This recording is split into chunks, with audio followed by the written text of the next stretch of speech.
So today we're going to take a look at the Prismacolor Premier Colored Pencils, and I'm going to use Strathmore Colored Pencil paper, and this is what the set looks like. And I'm going to be using red, blue, and yellow as my colors to blend, and then I have both white as a blending stick, and I have a colorless blending stick. So we're going to look at how both of these blend the colors and then compare blending with white, which is what many people do, but which can wash out the colors, versus blending with a colorless blending stick. So we'll put this off to the side, and we will see if we convince the cat to step off of it.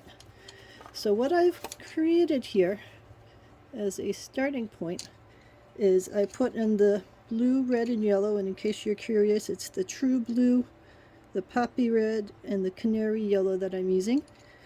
So I made circles of all three. I haven't blended anything yet. These are just the starting circles.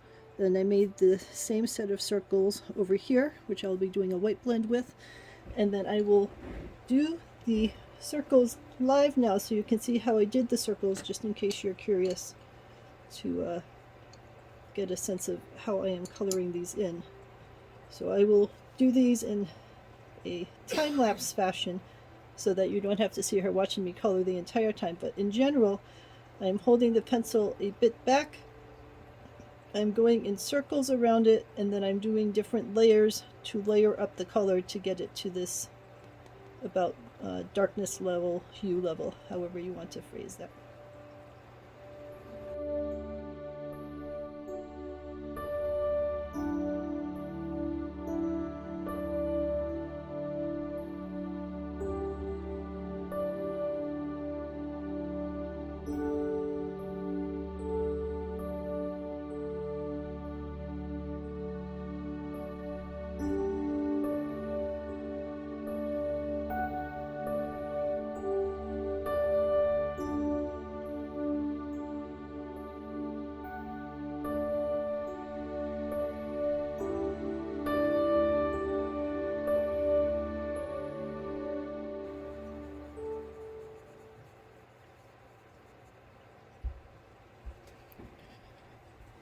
Alright, well, the cat was quite helpful with that whole process, but now we've got 3 colored pencil circles, and none of them are blended right now, so they are all pretty much the same.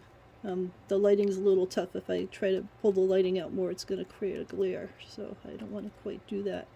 But they are pretty much the same in terms of lightness and darkness and the color saturation and so on. So now, those were the red, blue, and yellow. And now we're going to work on the blending pencils. So I will start with the colorless blend over here on the left.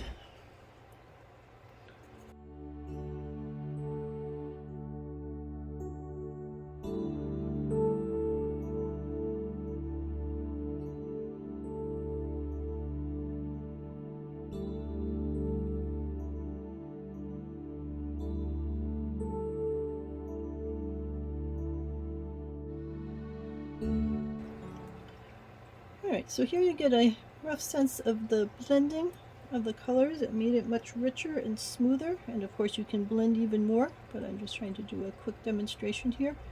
And the blue and yellow create a green, the red and blue make a purple, and the red and yellow make an orange. So you can see the difference between that and what it started out like down there. So now I'm going to do a white blend to show how the white would impact it.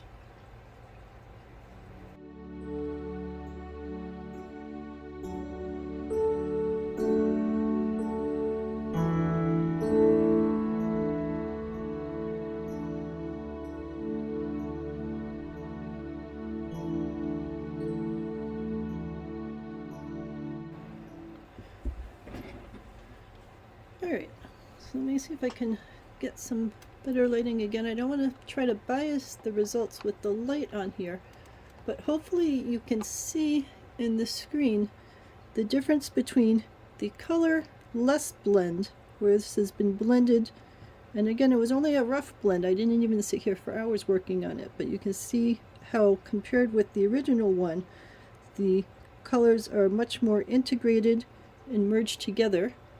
And hopefully you can also see on the white blend that this is much paler, milkier, like there's a film over the top of it that the white caused, because I mean you are putting white color down on top of everything, and that is very different in my personal eyes between that and the colorless one. Let's see if we bring this up.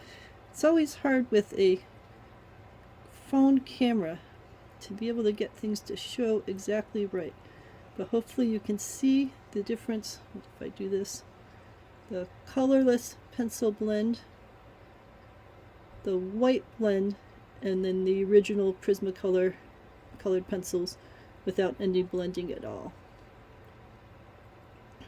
So let me know if you have any questions about that. I think you can see that clearly my suggestion is to use a colorless blending pencil when you're doing blending rather than using just white or something to do your blending with. And it's better for the type of art that I want to do, it's better not to leave it in its original state to do the blending so that you get a much smoother feel. But it could be that some people prefer the original raw state of the colored pencils so that you get all the marks of the pencil. So let me know if you have any questions or if you want me to do a different kind of experiment for you.